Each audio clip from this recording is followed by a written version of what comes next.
wake up like this. Oh my god. Guys, just wake up. Charot.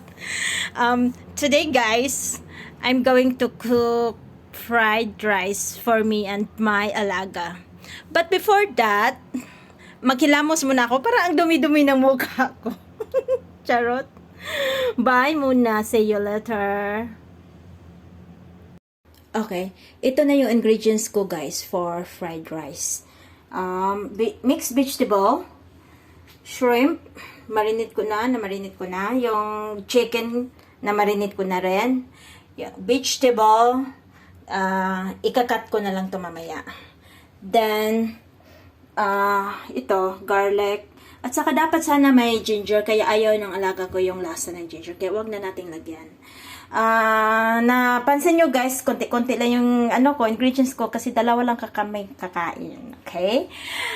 Syempre, kailangan natin ng mantika, soy sauce, chicken powder, para lalong sumarap yung niluto ko. Tapos ito, salt. And of course guys, yung rice. Yung rice natin, kanina ko pa niluto to. Dapat pag magluto kayo ng rice, guys, you add less water than usual para pag fry nyo, hindi siya didikit sa wok. Ganon, guys. Okay, guys, magsimula na ako magluto. Pero parang ang hirap ata magluto na isang kamay lang gamitin. So, ipakita ko na lang mamaya, guys, yung result ng niluto ko. Okay?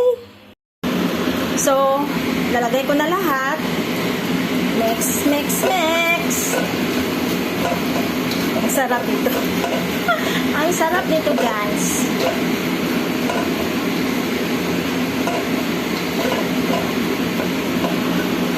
Just stir it.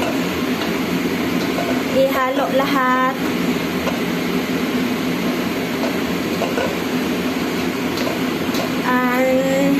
Okay na siya. Tikman nyo na lang kung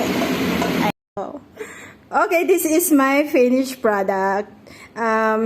Kulang siya sa okay naman siya, masarap siya, pero yung kulay niya is medyo maputla ng konti kasi hindi ko siya nilagyan ng dark soy sauce. Dapat dark soy sauce nilagay ko.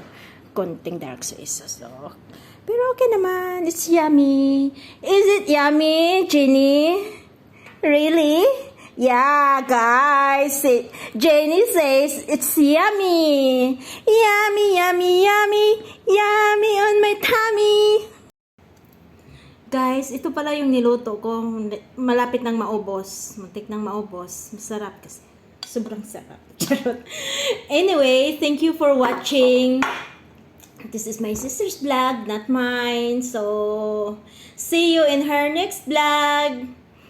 Ako nag-vlog-vlogan lang. Nag-vlog-vlogan. Thank you for watching. Bye-bye.